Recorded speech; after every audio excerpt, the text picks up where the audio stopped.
قرآن کریم صاحبان ایمان کو ایک دعا تعلیم کر رہا ہے، جس میں ارشاد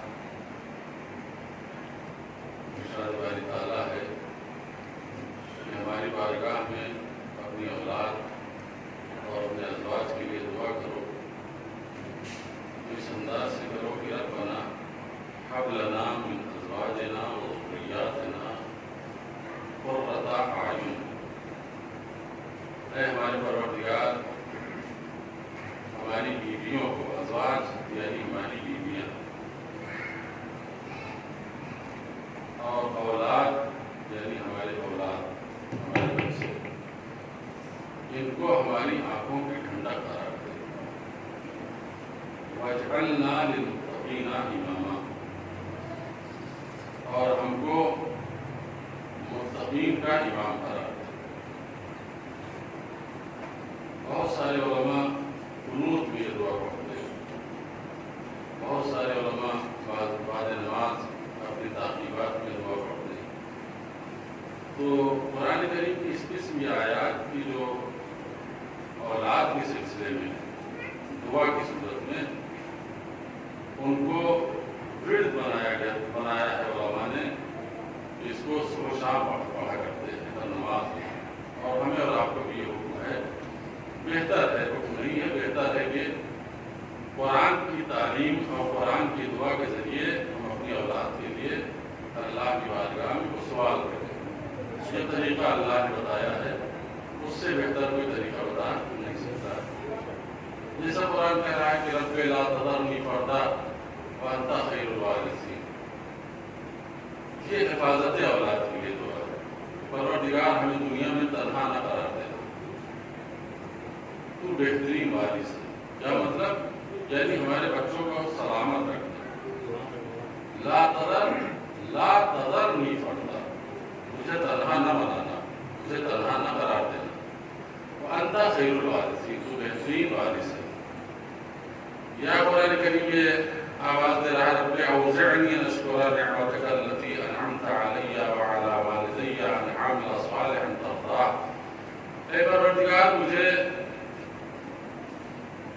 یہ توفیق عطا فرما کہ جو نعمت تو نے مجھے دی ہے اور میرے والدین کو، اس پر میں تیرا شکر ادا کر سکوں، وان اعمل صالحا ترضاہ، اور ایک ایسا عمل انجام دے سکوں جس سے تو راضی ہو جائے، وَأَصْلِحْ لِي فِي ذُرِّيَّتِي، اور میری اولاد کو صالح بنا دے۔ صلوات پڑھ محمد۔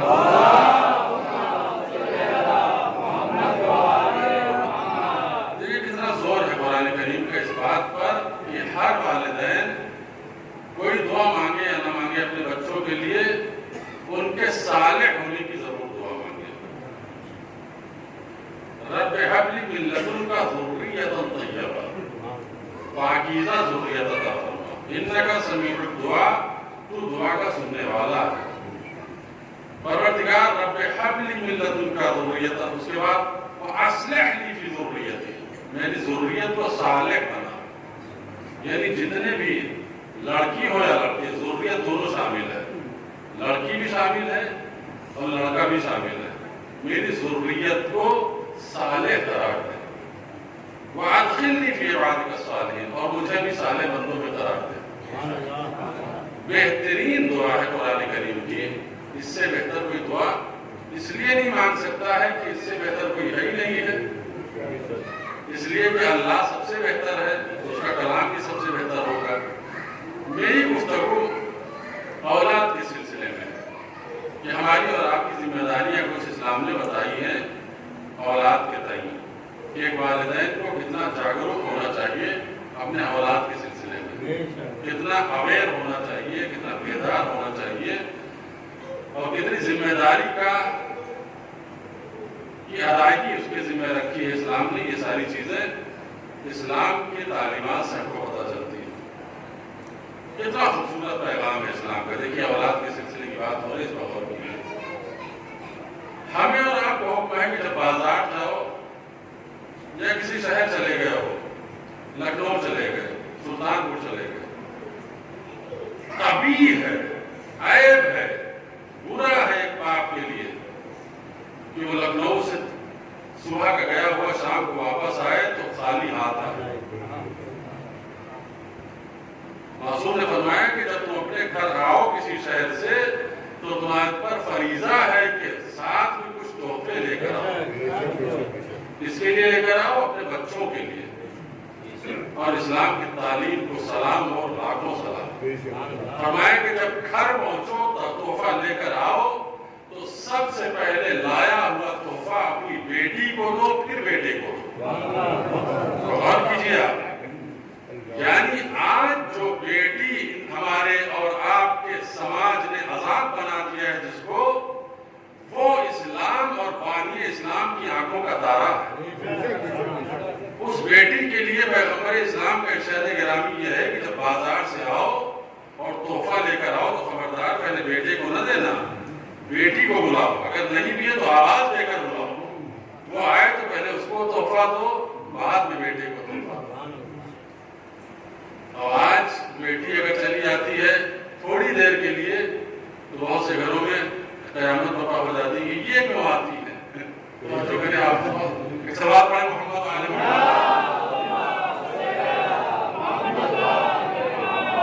بیٹی کا بہت زیادہ حق ہے۔ پیغمبر اسلام کے جملے میں آپ تک پہنچانا چاہتا ہوں، فرماتے ہیں مجہزات، غالیات، محبات، بیٹی کی قدر کرو، اس لیے کہ بیٹی مجہزات یعنی در پہ خدمت جو رہتی ہو، یعنی ہمہ تن آمادہ رہتی ہو خدمت کے لیے، اس کو کہتے ہیں مجہزات۔ یہ بیٹیاں مجہزات ہیں، یعنی کیا مطلب؟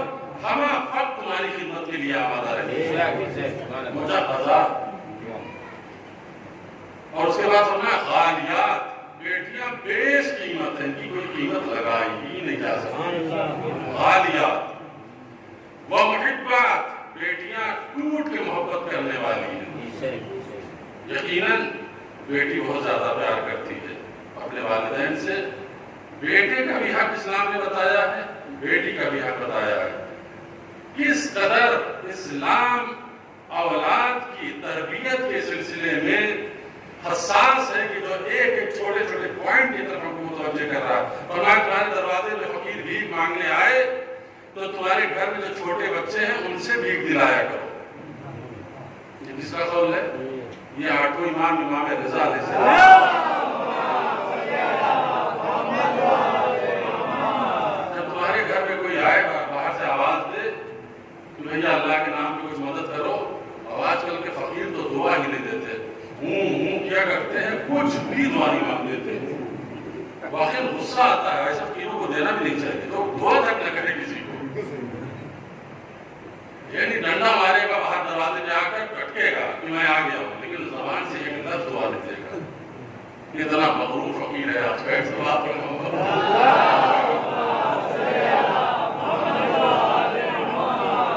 جبکہ حکم یہ ہے کہ اگر آپ کسی کے دروازے کچھ مانگنے گئے ہیں تو کم سے کم اللہ ہی کا تذکرہ کرو، اسی کے بندگی بیان کرو، اسی کی تعریف کرو، بندے کی تعریف نہ کرو۔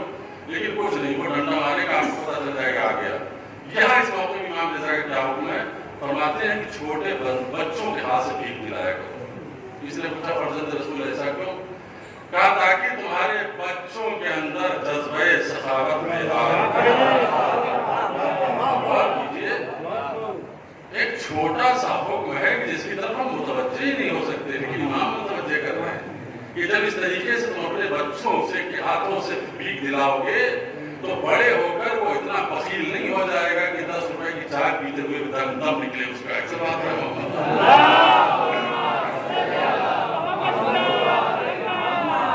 خرچ کرنا چاہیے، اگر اللہ نے آپ کو دیا ہے تو خرچ کیجئے۔ اسلام حکم دیتا ہے کہ جو صاحبان ثروت و مکنت ہیں ان کو خرچ کرنا چاہیے، ان کو اپنا بہترین لباس پہننا چاہیے، ان کو بہترین مکان میں رہنا چاہیے۔ یہ منع نہیں کیا ہے، قرآن پڑھیے، قرآن کتنی سختی سے سوال کر رہا ہے، کیا مذمت اس سوال میں۔ قل من حرم زینۃ اللہ التی اخرج لعبادہ، سے پوچھو کہ اللہ کی جو نعمتیں تمہارے لیے زمین سے نکالی ہیں ان کو حرام کس نے قرار دیا؟ یہ زمین کی نعمتیں جو پیدا کی اللہ نے اپنے بندوں کے لیے، اس کو کون حرام کر رہا ہے؟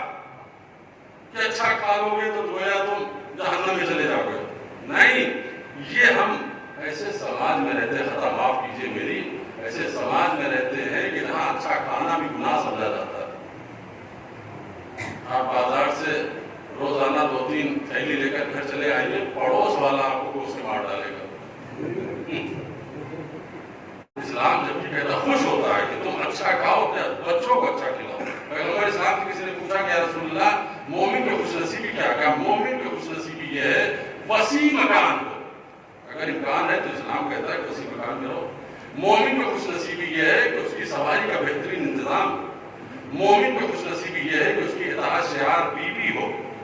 مومن کی خوش نصیبی یہ ہے کہ اس کا فرمانبردار بیٹا ہو۔ چاروں چیزیں بیک وقت ہر ایک کو نہیں ملتی ہیں، اگر کسی کو مل جائے تو اسی مجلس میں شکر کا سجدہ کرے۔ ایک سوال پڑھیں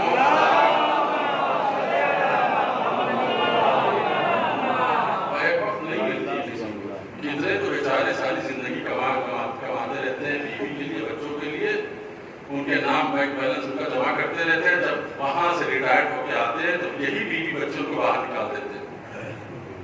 ایسے کی ظالم بیوی بچے ہیں کہ جہاں پیغمبر نے فرمایا کہ مجاہدات یہ بیٹیاں تم کو بہت چاہتی ہیں، کچھ بیٹیاں ایسی بھی ہیں کہ جن کے اندر ذرہ برابر محبت نہیں، کچھ بیویاں ایسی بھی ہیں کہ جو اپنے شوہر پر رحم نہیں کرتی ہیں۔ بات کہتے بات ہمارے ٹاپک سے مربوط نہیں ہے، پیغمبر کیا فرما رہے ہیں کہ تمہاری اولاد ایک بہترین نعمت ہے جو اللہ نے تم کو عطا کی ہے۔ چوتھی امام کے سامنے ایک آدمی نے بیٹھے بیٹھے کہہ دیا بئس الشیء الولد، بہت بری چیز ہے اولاد، بہت بری چیز ہے اولاد۔ ہو سکتا ہے بیچارہ حالات کا مارا رہا ہو، کچھ اولادیں ہوتی ہیں جو باپ کو گالی دیتی ہیں، ماں کو گالی دیتی ہیں، ہنٹر چلا دیتی ہیں، کچھ ایسے ہوتے ہیں ظالم، تو رہا ہوگا کوئی سمندر۔ اس نے کہا بئس الشیء الولد، بری چیز ہے، سب سے بری چیز اگر کوئی چیز ہے دنیا میں تو اولاد ہے۔ کہا کیوں؟ کہا اس لیے کہ جب زندہ رہتے ہیں تو آزمائشوں کا شکار رہتے ہیں، آج بیمار ہیں، آج خدا نخواستہ حادثے کا شکار ہو گئے، کوئی اور مصیبت آ گئی، اور اگر ہماری زندگی میں رخصت ہو گئے تو دل پہ داغ دے جاتے ہیں۔ امام نے دیکھیے لفظ بدل دیا، اس نے کہا تھا بئس الشیء، امام نے فرمایا نعم الشیء الولد، بہترین نعمت اولاد ہے، بہترین نعمت اولاد ہے۔ امام نے گویا فکر دی کہ ہمیشہ چیزوں کو نیگیٹو اینگل سے نہ دیکھا کرو، پازیٹیو اینگل سے دیکھا کرو۔ بہترین شے، بہترین نعمت کیا ہے؟ اولاد ہے۔ اس کے بعد امام فرمایا اس لیے بہترین ہے کہ یہ تمہاری قوت بازو ہے، جب زندہ رہے تو تمہارا قوت بازو بنتی ہے تمہاری اولاد، اور اگر تم اس دنیا سے رخصت ہو گئے، امام نے یہ نہیں کہا کہ تمہارا بیٹا رخصت ہو جائے، فرمایا اگر تم رخصت ہو گئے تو یہ تمہارا بیٹا تمہاری مغفرت کے لیے دعا کرتا ہے۔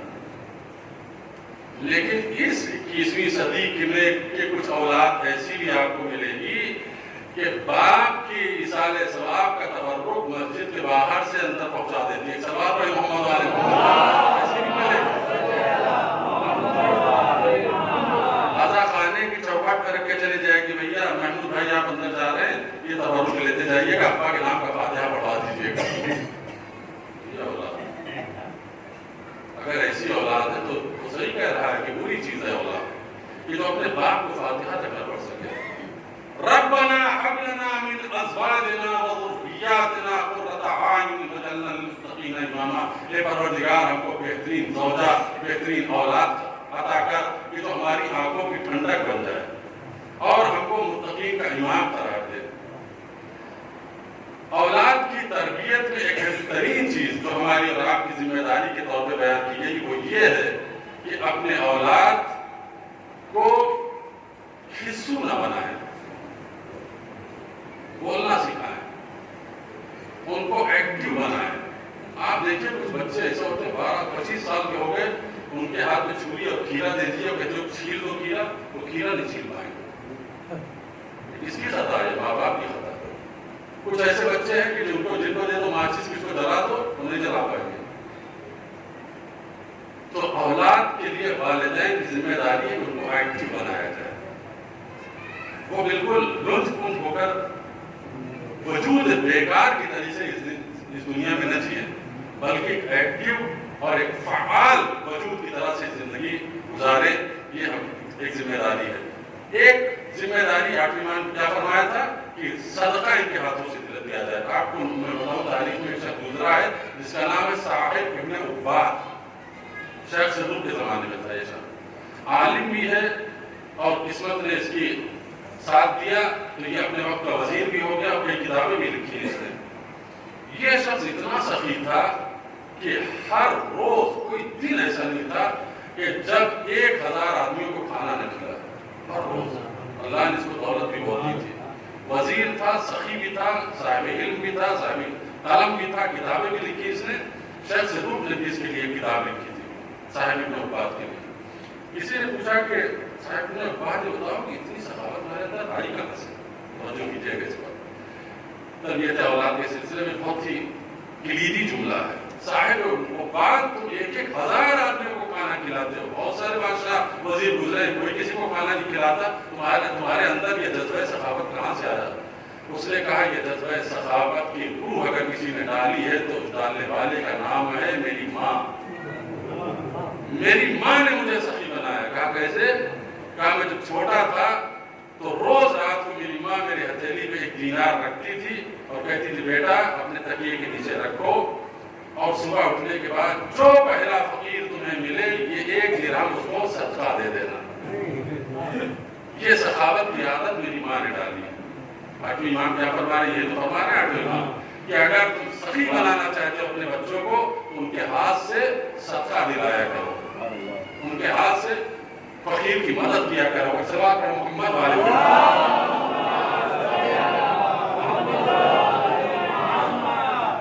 دوسری چیز یہ ہے کہ بولنا سکھائے اپنے بچوں کو. ان کے اندر جو شرمندگی ہے, پوسٹ گریجویٹ ہے لیکن بولتے ہوئے شرماتا.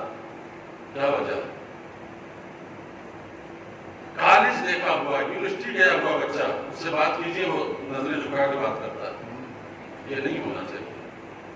اس کے اندر خود اعتمادی آنی چاہیے, اس کے اندر کانفیڈنس پیدا ہونا چاہیے. اور یہ کب پیدا ہوتا ہے؟ جب ہم تھوڑی توجہ دیتے ہیں. آپ سیرت امام اٹھا کے دیکھیے, رسول اللہ بیٹھے ہیں, 3 سال کے امام حسن مصطفیٰ علیہ السلام بیٹھے ہیں, باہر سے ایک شخص آتا ہے, مشرک ہے, تو دشمن رسول اللہ کا, اور آگے کہتا ہے کاندھے پہ تیر رکھ کے آیا ہے پیغمبر کی بارگاہ میں, اناد اور دشمنی سے بالکل لبریز. آگے کہتا ہے من رسول اللہ, من محمد, کون ہے محمد؟ تو کسی نے کہا کہ اس طرح سے نام لیا جاتا ہے. کہا ہم نہیں مانتے, بس نام جانتے ہیں ان کا, ہم کو نہ نبی جانتے ہیں نہ رسول جانتے ہیں. سمجھ گئے لوگ کی مشرک ہے. کہا کہ کیا مطلب کیا, کام کیا ہے تیرا؟ کہنے میں کچھ سوال لے کر آیا. لوگوں نے بتایا کہ ہاں رسول اللہ آیا. کہنے میں کچھ سوال لے کر آیا ہوں, میرے سوال کا جواب اگر آپ دے دیں گے تو میں ابھی مسلمان ہو جاؤں گا. آپ دیکھیے, غور کیجئے, رسول اللہ جواب دے سکتے ہیں لیکن پیغمبر اسلام نے جیسے اس نے کہا کہ میں سوال کرنے آیا, پیغمبر نے فرمایا سل ابنی, میرے بچے حسن سے پوچھ. یعنی والدین اپنے بچوں کے لیے میدان فراہم کریں, بولنے کا موقع دیں. بعض بزرگوں کی عادت بہت خطرناک ہوتی ہے, ان کے سامنے بولی اور ڈانٹ دیتی ہے, تب ابھی دودھ کے رات ٹوٹے نہیں چلے بولنے کے لیے. ایسا نہیں ہونا چاہیے, بولنے کا موقع دینا چاہیے. کہیں سے وہ تب چاہتا ہے کہ وہ بولنے کی ہمت ختم ہو جاتی ہے. بزرگ کو انکریج کرنا چاہیے, ہاں بیٹا بتاؤ کیا کہنا چاہتے ہو. اپنے ہی کو عقل کل نہ سمجھے, اس کی بات سنیں. وہ جب بات تمام کر دے, ختم کر دے, صحیح ہو تو تائید کریں, غلط ہو تو اصلاح کر دیں. اصلاح میں محمد علیہ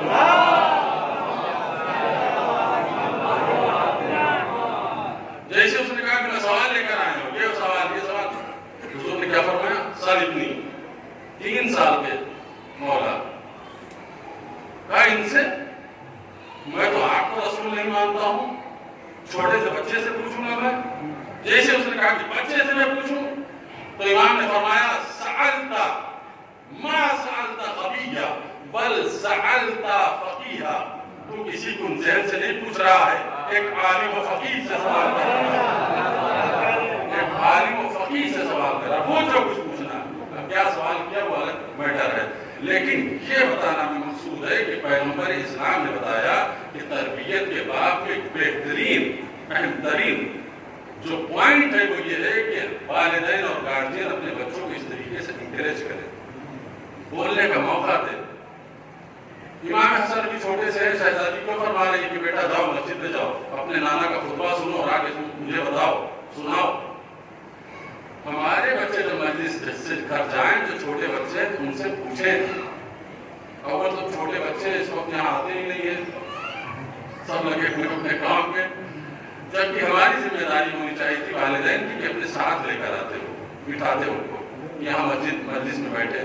شہزادی کیا کرتی ہیں؟ امام حسن علیہ السلام سے 3 سال کی عمر فرماتی مسجد جاؤ، دیکھو نانا کیا کہہ رہے ہیں، اور رسول خدا کا پورا خطبہ من نوعان آگے شہزادی کو سناتے تھے۔ یہ کیا ہے؟ یہ تربیت اولاد۔ شہزادی ماہ رمضان جب آتا تھا تو حسن علیہ السلام سے فرماتی تھی شب قدر میں، خاص کر کے شب قدر میں میرے بچوں آج دن میں سو جاؤ، پورے سال نہیں حکم دیتی تھی، شب قدر میں حکم دیتی تھی سو جاؤ آج دن میں۔ کیوں سو جاؤ؟ اس لیے کہ آج شب قدر میں پوری رات جاگنا ہے۔ یہ تربیت کے اصول ہیں کہ جو اہل بیت عصمت و طہارت نے ہم کو دیے۔ اور سب سے اہم ترین تربیت کا جو سرچشمہ ہے، میں نے دن کی مجلس میں کہا تھا، وہ ماں کی آغوش ہے۔ ماں اگر پاکیزہ ہوگی تو بچے پاکیزہ ہوں گے، ماں اگر سلیقے دار ہوگی تو بچے سلیقے دار ہوں گے، ماں اگر خوش اخلاق ہوگی تو بچے خوش اخلاق ہوں گے، ماں اگر دیدار ہوگی تو بچے دیدار ہوں گے۔ لیکن ماں کے اندر اگر یہ سارے صفات نہیں پائے جاتے ہیں تو بچے کے اندر صفات کا پایا جانا بہت مشکل ہے۔ بہت جلدی بچے اپنے ماں سے متاثر ہوتے ہیں۔ اس کی مثال ائمہ کے گھرانے میں ملتی ہے۔ جنگ جمل میں کیا ہوا تھا؟ محمد حنفیہ سے کہا کہ جاؤ حنفیہ تیر چل رہی ہے، ذرا حملہ کر کے واپس آؤ۔ جب تیروں کی بارش تیز ہوئی تو جتنی تیزی سے گئے تو اتنی تیزی سے واپس آئے، اور جب یہ واپس آئے تو مولا امام حسن کو کہا بیٹا حسن تم سوار ہو کے جاؤ۔ امام حسن گئے، لمحے میں مار کاٹ کے واپس آ گئے۔ جناب مولا کائنات نے کیا فرمایا تھا؟ یہ تو فرمایا تھا ادرکا ارقو امک، اے محمد حنفیہ یہ تمہارے ماں کے رگ کا اثر ہے، خون کا نہیں، دودھ کا نہیں، رگ کا، ارق تمہاری ماں کے رگ کا اثر ہے۔ ماں کے رگ کا اور خون کا بہت اثر ہوتا ہے۔ مائیں اپنے بچوں کو چاہیں تو بلند سے بلند درجہ عطا کر سکتی ہے، اور اگر نہ چاہیں تو یہ پستی کے منزلوں میں لے جا کے گرا سکتی ہے۔ ماں آج کی بہت زیادہ حساس نہیں ہے، اس لیے کہہ رہا ہوں بالخصوص ہمارے یہاں کی مائیں بالکل حساس نہیں ہے تعلیم کو لے کر، اپنے بچوں کی تعلیم کے لیے بے خبر ہے۔ دنیا تعلیم کے سلسلے میں کہاں سے کہاں پہنچ گئی ہے، لیکن آج کی یہ ماں 1 بجے 2 بجے تک جاگتی ہے اور صبح 10 بجے تک سراٹے مار کے سوتی ہے۔ سارے دنیا کے اور سارے ہندوستان کا اسکول کھل گیا ہے، بھنولی کی عورتوں کا اسکول نہیں کھلا ہے، بھنولی کی عورتوں کا اسکول نہیں کھلا ہے۔ یہ سمجھ نہیں ہے کہ عزاداری ہم کریں گے تو ہمارے ساتھ ساتھ ہمارے بچے بھی صرف عزاداری کریں، دن میں بھی عزاداری کریں، رات میں بھی عزاداری کریں۔ جس طریقے سے ہم فرش عزا بچھا رہے ہیں الحمدللہ کیجئے، میں نہیں کہہ رہا ہوں، نعوذ باللہ بہت جلدی بلیم لگ جاتا ہے، اور یہ اس لیے بہت محتاط ہو کے بولنے کی ضرورت ہے۔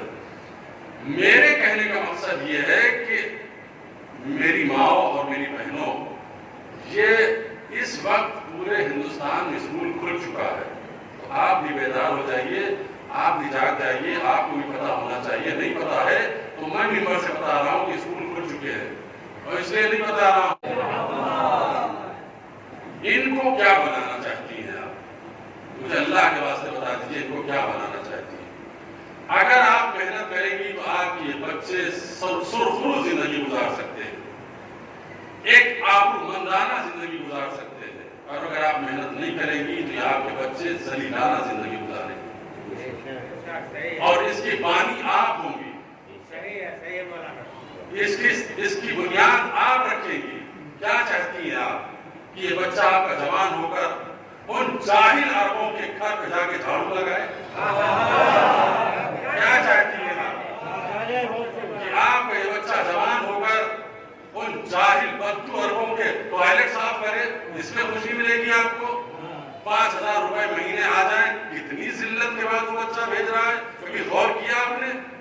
کاش آپ کو اس ذلت کا احساس ہو جاتا تو 10 بجے تک نہ سوتی آپ، صبح اٹھ کر سب سے پہلی ذمہ داری یہ نبھاتی کہ اپنے بچے کو تیار کر کے اسکول بھیجتی۔ لیکن آج ایک بھی بچہ بھنولی کا اسکول نہیں جا رہا، ایک بھی بچہ بنولی کا اسکول نہیں جا رہا ہے، اور پھر خواہش یہ ہے، تمنا یہ کہ ہمارے بچے کو آبرو مندانہ نوکری ملے۔ کیسے آبرو مندانہ ملے گی؟ آپ نے تو راستہ اختیار کیا ہے، یہ راستہ ہے جھاڑو لگانے والا، یہ راستہ ہے ذلت کی نوکری کرنے والا۔ آپ ان کو نہیں پڑھائیں گی تو آپ ان کے اوپر ظلم کر رہی ہیں۔ پہلی ذمہ داری پیغمبر اسلام نے فرمایا تھا کہ والدین کی پہلی ذمہ داری یہ ہے کہ اپنے بچوں کو اچھی تعلیم دیں۔ یہ ساری تعلیمات پیغمبر اسلام کیوں ختم ہو گئی؟ کیوں صرف اور صرف ہم اسی بات میں سو گئے کہ 1 بجے 2 بجے تک جاگ لیں گے، ہماری سارے فرائض ادا ہو گئے۔ ہم نے شوہر کی کوئی ذمہ داری ہمارے کاندھوں پر، نہ بچوں کی کوئی ذمہ داری ہمارے کاندھوں پر نہیں۔ آپ کی بچوں کی بھی ذمہ داری آپ ہی کے کاندھوں پر ہے، شوہر کی ذمہ داری بھی آپ ہی کے کاندھوں پر ہے۔ اپنی ذمہ داری سمجھو، اپنے بچوں کو جاہل نہ رکھو۔ اپنے بچوں کو جاہل بناؤ گی تو ان کے اوپر ظلم کرو گی۔ پیغمبر نے فرمایا تھا بہترین نام رکھو، بہترین تعلیم دو، اور تعلیم کا حصہ یہ ہے کہ نہ ان کو قرآن پڑھنا آ رہا ہے، نہ ان کو دعا پڑھنی آ رہی ہے، نہ ان کو صحیح طریقے سے نماز آ رہی ہے۔ ان سب کا ذمہ دار کون ہے؟ ان سب کا ذمہ دار والدین ہے۔ ایک موقف ہے محشر میں جس کے لیے پیغمبر نے فرمایا کہ وہ صرف وہاں پہ والدین کو روکا جائے گا اور پوچھا جائے گا والدین سے کہ تم نے اپنے بچوں کی تربیت کیسے کی تھی؟ ٹھہرو، اس کا جواب دو تب آگے جاؤ۔ بہت سخت منزل ایسا نہیں ہے کہ ہم یہ سمجھے کہ صاحب بچے پیدا کر دیے، دنیا کی بھیڑ بڑھا دی اور ہم کامیاب ہو گئے۔ دنیا بھیڑ بڑھانے کی جگہ نہیں ہے۔ اگر بچوں کو آپ نے نہیں پڑھایا ہے تو ایک جاہل انسان، اگر جاہل رکھا ہے آپ نے تو ایک حیوان میں اور اس انسان میں کیا فرق ہے؟ صرف تعلیم کا فرق ہے انسان اور حیوان میں۔ اگر دونوں میں تعلیم نہیں ہے تو دونوں برابر ہیں۔ ایک سوال پڑھیں محمد۔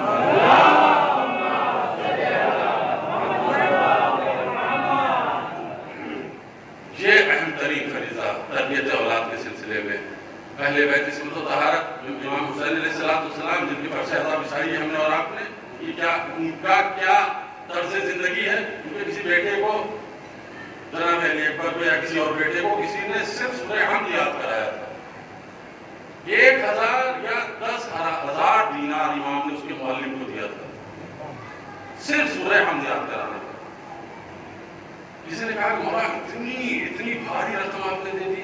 امام نے فرمایا کہ میں نے جو دیا ہے اس کو وہ فنا ہو جانے والی چیز ہے، اور اس نے جو میرے بچے کو سکھایا ہے وہ باقی رہنے والی چیز ہے۔ تعلیم کی اہمیت یہ ہے، تعلیم سے مردہ انسان زندہ ہو جاتا ہے، اور اگر تعلیم نہیں ہے تو ہمارا کوئی وجود نہیں ہے، ہماری کوئی حیثیت نہیں ہے۔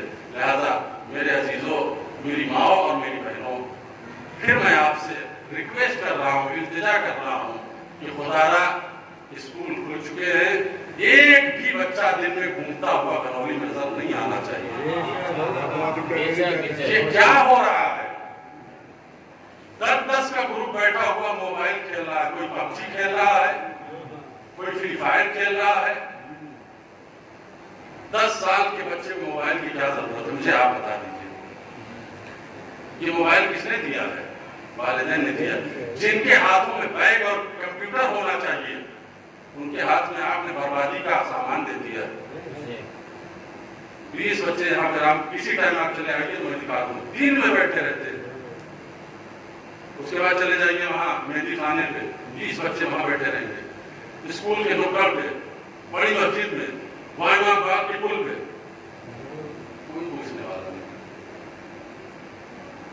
اگر اس طریقے سے ان کو بے نہاد چھوڑ دیا ہم نے تو ہم نے بہت بڑا ظلم کیا ہے ان کے اوپر، اور اس ظلم میں ہم برابر کے شریک ہیں۔ لہذا سب سے پہلی ذمہ داری ہماری اور آپ کی ہے کہ اگر یہ ناسمجھ ہے ان کے ہاتھ سے موبائل چھینیے، رکھیے اپنے گھر میں۔ ان کو موبائل کی ضرورت نہیں ہے، اس لیے کہ موبائل میں صرف اور صرف بہکانے والی، گمراہ کرنے والی سائٹ دیکھیں گے۔ موبائل میں ابھی یہ سائنس نہیں پڑھ سکتے ہیں، ابھی فقہ نہیں پڑھ سکتے ہیں، ابھی مسائل شریعہ نہیں پڑھ سکتے ہیں کہ ان کے لیے ضروری ہو گیا موبائل۔ موبائل رکھیے ان سے، اور ان کے ہاتھوں میں کتاب دیجیے، ان کے ہاتھوں میں کمپیوٹر دیجیے، ان کو اسکول بھیجیے۔ یہ ہماری اور آپ کی ذمہ داری ہے۔ اسکول نہیں بھیجیں گے تو بہت بڑا ظلم کریں گے۔ صلوات پڑھیں محمد۔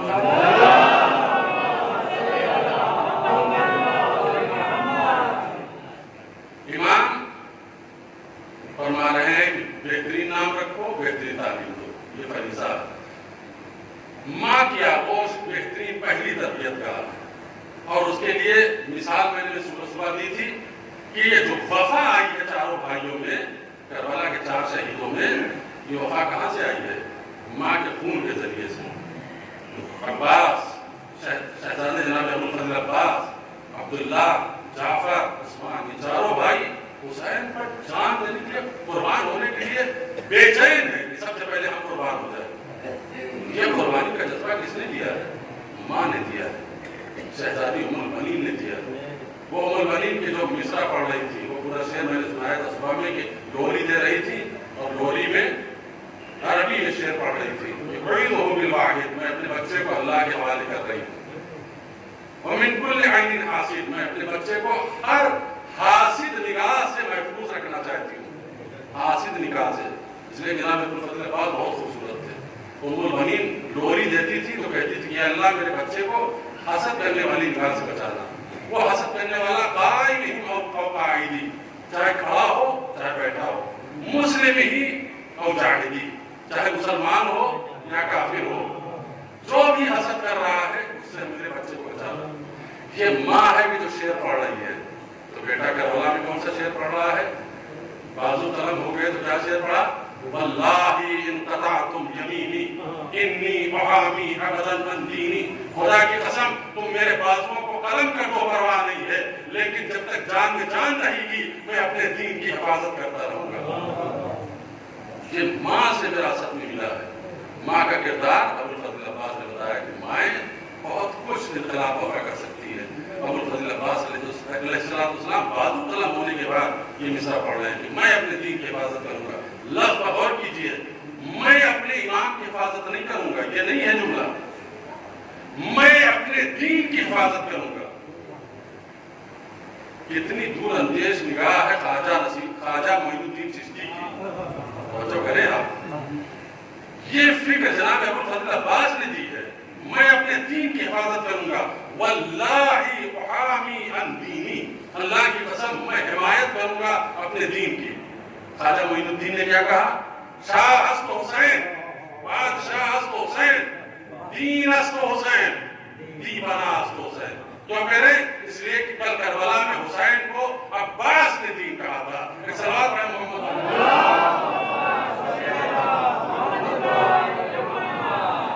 عزیزو، بچوں کی تربیت کے سلسلے میں یہ ساری باتیں، بہت ساری باتیں ہیں۔ ان میں سے کل ایک بات میں نے عرض کی تھی آپ کی خدمت میں کہ مولا امیر المومنین نے فرمایا کہ مروا صبیانکم بالصلاۃ، اپنے بچوں کو نماز کا حکم دو، ان کو پڑھاؤ، نماز کا آرڈر دو، اور یہ جب بالغ ہو جائے تو ان کے اوپر سختی کرو۔ یہ نماز کیوں نہیں پڑھتے؟ سختی سے ان کو نماز پڑھو۔ نماز بہت کچھ ہم کو عطا کرتی ہے۔ نماز شیطان سے بچاتی ہے، نماز حادثات سے بچاتی ہے، نماز خوشحال زندگی عطا کرتی ہے۔ کل میں نے خدمت میں آپ کو عرض کیا تھا کہ پیغمبر نے فرمایا کہ نماز نہیں پڑھو گے عمر سے برکت چلی جائے گی، رزق سے برکت چلی جائے گی، پیاسے مرو گے، بھوکے مرو گے، ذلیل مرو گے۔ اب اگر کوئی ذلیل مرنا چاہتا ہے، بھوکا مرنا چاہتا ہے، پیاسا مرنا چاہتا ہے اور بے برکت زندگی چاہتا ہے تو نماز نہ پڑھے۔ لیکن اگر سارے کمالات چاہتا ہے تو اللہ کے سامنے جھکنا سیکھ جائے۔ کیوں؟ وہ ایک سجدہ جسے تو گرا سمجھتا ہے، وہ ایک سجدہ، اللہ کی طرف اشارہ ہے، وہ ایک سجدہ جسے تو گرا سمجھتا ہے، 1000 سجدوں سے دیتا ہے آدمی کو نجات۔ 1000 سجدوں سے دیتا ہے آدمی کو نجات۔ ایک سجدہ اللہ کا کر لیجئے، پھر کسی حاکم کے سامنے سر جھکانے کی ضرورت نہیں۔ صلوات پڑھیں محمد علیہ۔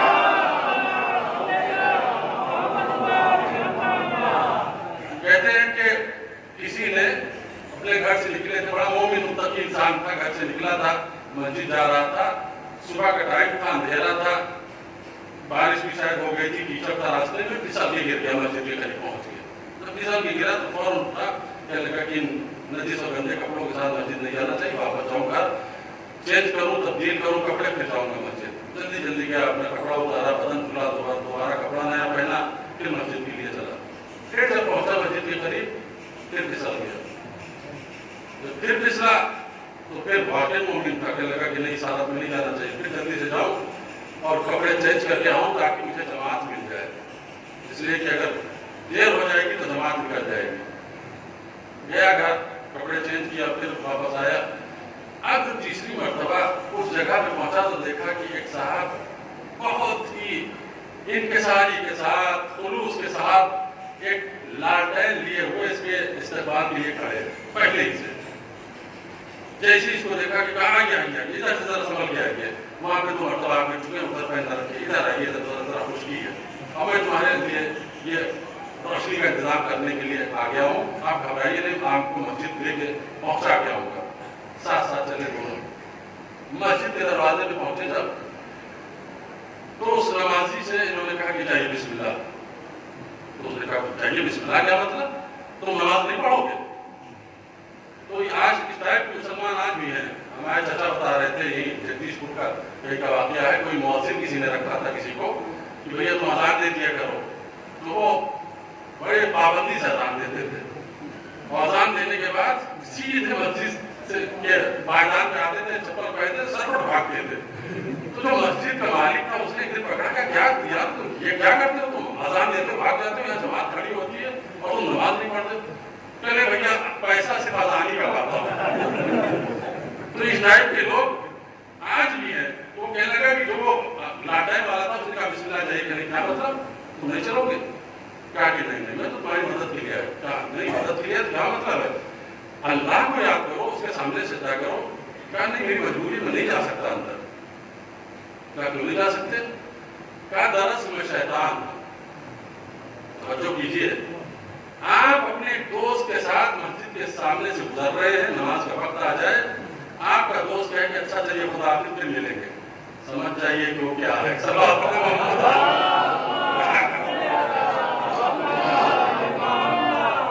سمجھ جائیے کہ وہ کیا ہے۔ وہ کہنے لگا کہ میں نہیں جا سکتا ہوں۔ کیوں نہیں جا سکتے؟ میں شیطان ہوں۔ ارے شیطان ہو کر میری مدد کرنے کے لیے؟ کہا ہاں، اس میں بھی میرا فائدہ تھا، میری غرض تھی اس لیے آیا۔ تمہاری کیا غرض تھی؟ کہا غرض یہ ہے، بس یہ کلیدی جملہ ہے، اس کو غور سے سنیے۔ کہا غرض یہ ہے کہ جب تم خلوص کے ساتھ گھر سے باہر نکلے تھے نماز پڑھنے کے لیے اور پہلی مرتبہ گرے اور واپس گھر پہنچے کپڑا چینج کرنے کے لیے، تو تمہارے اس عمل کی برکت کی وجہ سے اللہ نے تمہارے سارے پچھلے گناہ معاف کر دیے، سارے پچھلے گناہ معاف کر دیے۔ کیوں؟ خلوص کے ساتھ تم گھر گئے تھے، یہ کپڑا چینج کر کے دوبارہ مسجد آنا۔ کہا جب دوبارہ گئے کپڑا چینج کر کے واپس آنے لگے تو اللہ نے تمہارے خاندان کے سارے لوگوں کے گناہ معاف کر دیے۔ جب تیسری مرتبہ تم آنے لگے تو مجھے ڈر ہوا کہ کہیں پوری بستی کا گناہ نہ معاف کرا دو۔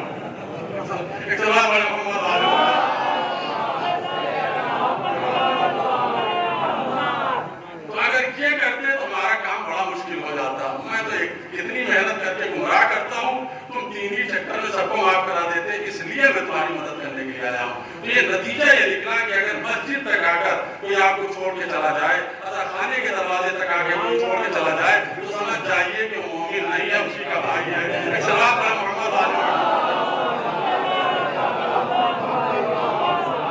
نماز توکل عطا کرتی ہے، نماز توکل عطا کرتی ہے، نماز کانفیڈنس عطا کرتی ہے۔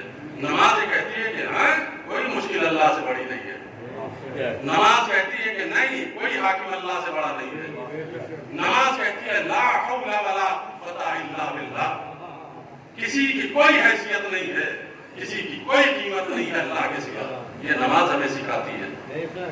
اور توکل جب پیدا ہو جائے تو ناممکن چیز ممکن ہو جاتی ہے۔ کیسے میں مثال دوں؟ ذرا سا سہارا دیجیے، سوات کا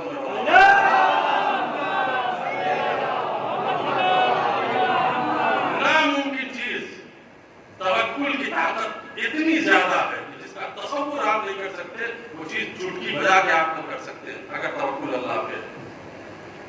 ایک چیٹھی ہے جناب سلیمان کے زمانے میں، علامہ مجلسی نے بہت ہی خوبصورت باتیں لکھی ہیں لحاظ الانوار۔ کہہ رہے تھے جناب سلیمان ایک پہاڑ کے پہلو سے گزر رہے تھے، دیکھا کہ ایک چیٹی ہے جو مسلسل محنت کر رہی ہے۔ کیا کر رہی ہے؟ پہاڑ کے نیچے کی مٹی کو منہ میں دبا کر تیزی سے چڑھتی ہوئی اوپر جا رہی ہے، وہاں سے پھر سرکتی ہوئی نیچے آ رہی ہے، پھر یہاں سے مٹی اٹھا کے اوپر جا رہی ہے۔ کئی مرتبہ ایسا